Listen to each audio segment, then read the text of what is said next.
If we give answers to people out of our own heads, the only things that we're able to draw upon are our own personal experiences, things we've read, things we've heard. And there's certainly some times in which those might be very, very beneficial to people. To be able to say, oh, you know, I read this or I heard that, thought it might help you. But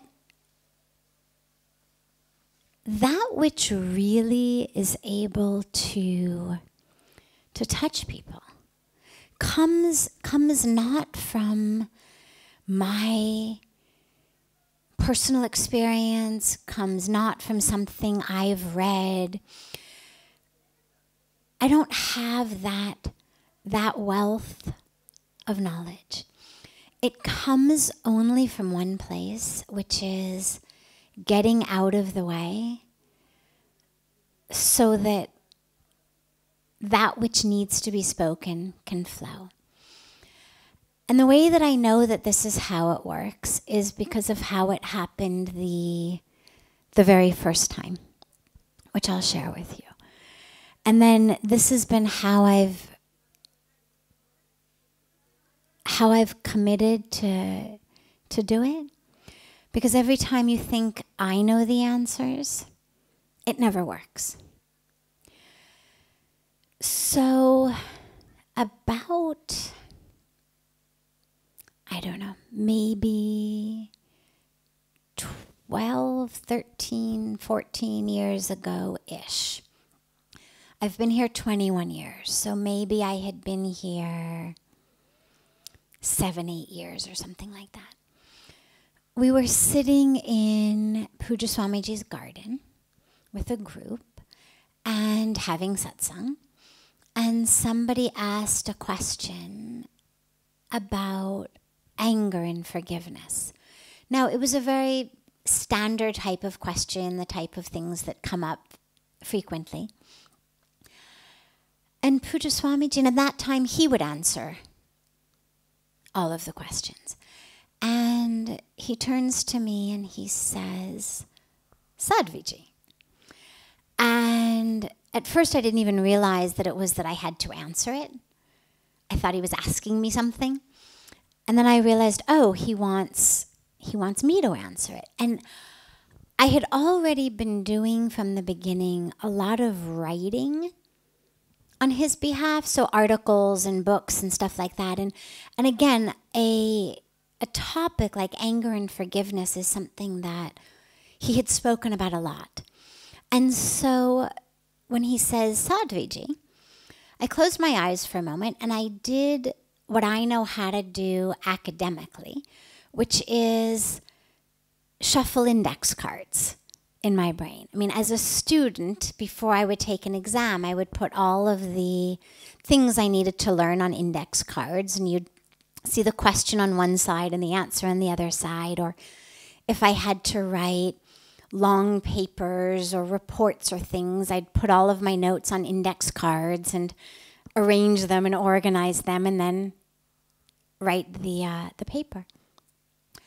So I closed my eyes and literally started in my brain to shuffle the index cards that I knew about what he answers about anger and what he answers about forgiveness. And I had, as I said, because I had done articles, I had done books, like I knew.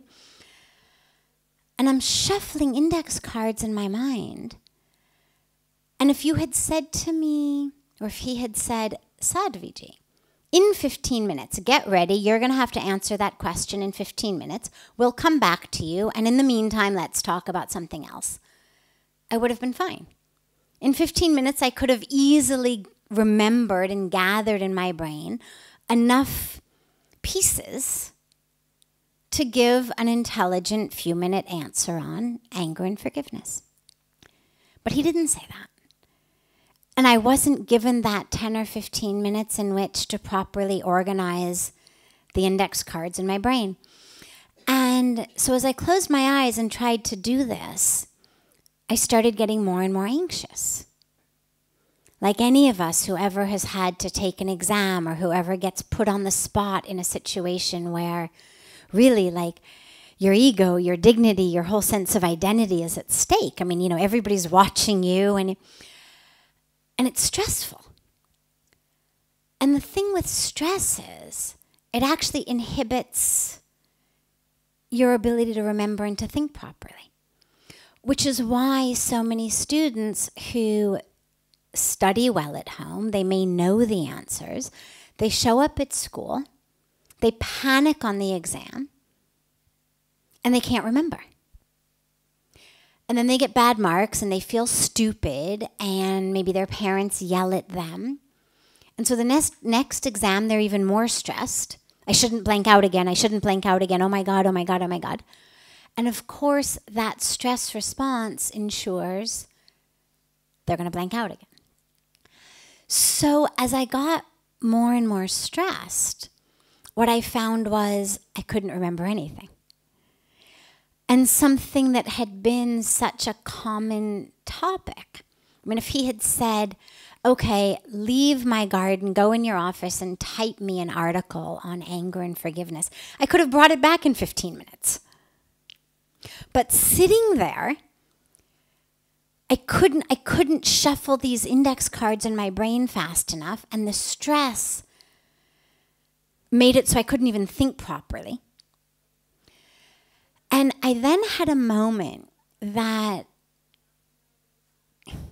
I don't know whether I'm the only one over the age of 6 or 7 who's had one of these moments in adulthood. I mean, we know it happens to kids, but it happened to me as an adult, which is, I thought, well, if I just squeeze my eyes closed tight enough, maybe they'll actually all go away.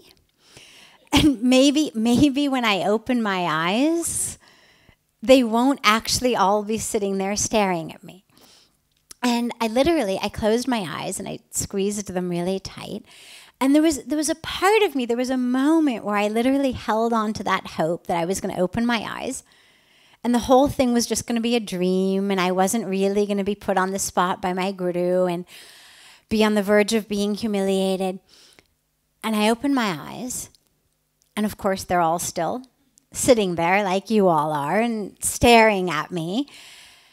And I then closed my eyes again and again tried to shuffle because now there was a lot of pressure. And I look over at Puja Swamiji like, save me. And his eyes are closed, he's meditating, you know, like there was no way he was gonna open his mouth and start giving this answer. He had turned it over to me and now he was meditating. I hit a moment, maybe 2 or 3 minutes into it, in which it was literally like hitting a wall. And I realized, I can't do this. I cannot, I have no idea what to speak. I cannot formulate even one intelligent thought. Nothing is coming to my mind now. I cannot get any of these index cards to reveal themselves to my inner eye. I cannot read them exactly. I cannot see them. And in my mind, with my eyes closed, I literally bowed down at Puja Swamiji's feet. And I folded my hands and I said, I'm so sorry. I'm so sorry. I have let you down. You have given me a responsibility. You had faith, you had trust, you've called upon me, and I don't have it in me. I cannot do this. I don't have it in me. And so as I sat there with my eyes closed, I was literally, in my own mind, laying at his feet and just laying it all before him and saying, I don't have it in me, and I'm so sorry. And as I opened my eyes, it flowed out of my mouth. And what I realized later happened is by literally bowing down in my mind, what it did was it created that space into which grace flows.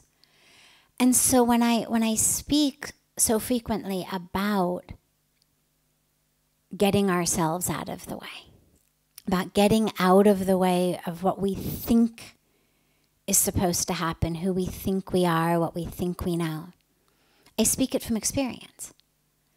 Because even as a star academic who could get A's on exams, because I knew I was having an exam, when caught off guard, couldn't remember anything. And even, I had been a star test taker. I knew how to do that. I wasn't someone who blanked out on exams. I could study, I could memorize my index cards, I could show up, I could get an A+ on an exam. But when caught off guard, when I didn't know there was going to be an exam, if I had known, I would have come prepared. But since I didn't know, in that moment, I didn't have access to my accumulated knowledge. The facts that we accumulate throughout our life. I've read this somewhere, I've heard this somewhere. I didn't have access to that type of knowledge. And I didn't have any other place from which to source wisdom. And so what I did was get out of the way. Not even on purpose. I didn't even know anything was going to happen except I was just bowing to my guru. But into that space of, I can't do it, came the answers. And this is now, 12, 13, 14 years later, still how I do it. I'm under no more of an illusion today that I have the answers than I was then.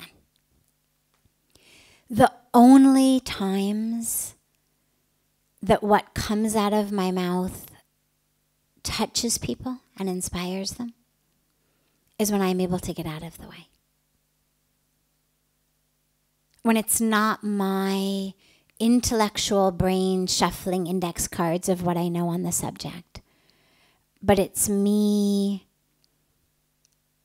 surrendering in the awareness that I don't know this answer. Me as this physical being with my 46 years on earth and where I've been and what I've read and what I've learned doesn't have the answer. I don't know. But what I've been incredibly, totally undeservedly blessed with is an opportunity to serve as a vessel. And I don't know why I was given this opportunity, but I've stopped asking that question. It's been such a blessing that I figure, if by chance it was given by mistake, why remind the universe? And so I just keep getting out of the way. And what I find is the more I get out of the way, the more the answers come. And what's funny is, in the times that I've shared that story before, several times people have said, well, so what did you answer? So what answer did you give at that time about anger and forgiveness? And I have no idea. If you say to me an hour from now, what did you say in satsang? I couldn't tell you. I might be able to recall the theme.